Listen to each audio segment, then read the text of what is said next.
Which render engine is best? You hear the question online all the time, and today we're finally going to have an answer. And the answer is, there isn't one. If anyone tells you there is, they're lying. Just kidding. They're not really lying, but they're just telling you their own favorite personal choice. Everywhere you look online, there are people posting renders. Twitter, Facebook, Instagram, TikTok, and there's always that one comment. Looks awesome, what render engine? Why is that? That's because people starting out in motion graphics think, if I just got that render engine and a couple of those plugins, my stuff would look like that too. But those things are just tools. They don't make the artists. Have you ever gone to a museum and heard somebody ask, awesome painting, what brush? Of course you haven't.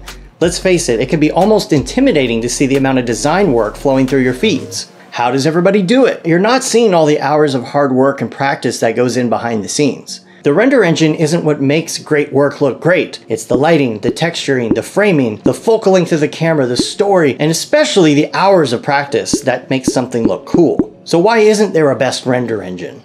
Well, it's simple.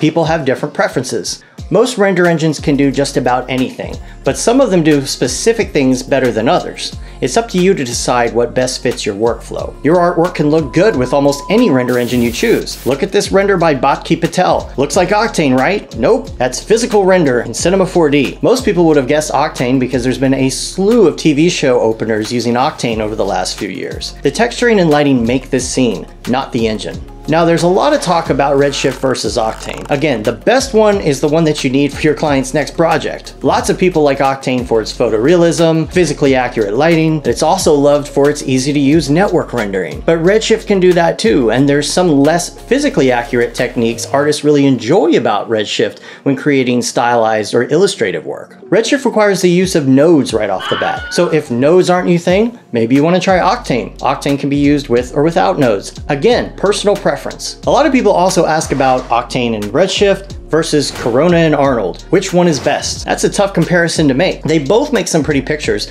but let's start with this. Have you tried them? Most render engines have free trials, so you can decide for yourself. It depends on the type of work you're doing, your personal workflow, and if it makes sense to you. Are you doing architectural renders, VFX, cartoons, photorealism? And the biggest reason it's a tough comparison is it's GPU versus CPU. That's gonna affect the way you work a lot. Octane and Redshift are GPU render engines. They render using your graphics card, while Corona and Arnold use your CPU instead. So what happens when you need to work at scale? If you're a one-man show with one CPU, you're gonna hit a wall come render time. If you wanna expand your render speed, you're gonna need a faster processor, or another processor, but that only takes you so far. What if you wanna double, triple, or quadruple your speed? You're gonna need some more computers, and that can get costly really fast. Many people using CPU renderers send their projects to a render farm in the cloud to complete their long renders. But that may not fit your budget either. That's why artists or studios with limited number of computers may prefer to use GPU rendering. This means to add render speed, they just add another video card. They may be a little pricey, but it sure beats building a whole new computer. GPU rendering is generally one-to-one. Need to cut your render time in half? Add another card. Want to cut it in half again? Double the amount of cards. So to reiterate, here's the checklist. Have you tried it? Does it fit your workflow? Is it easy to wrap your brain around? Do you like it? Those are real reasons to choose your render engine, not just because you saw a daily you liked. As a motion graphic artist, you're never going to know what style you really need or what render engine a studio might ask you to use, so it's important to know multiple engines. You know why Octane Jesus is Octane Jesus? Because he likes Octane.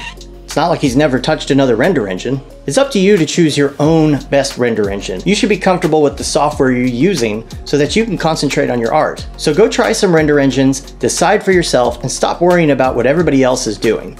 And now you have the answer.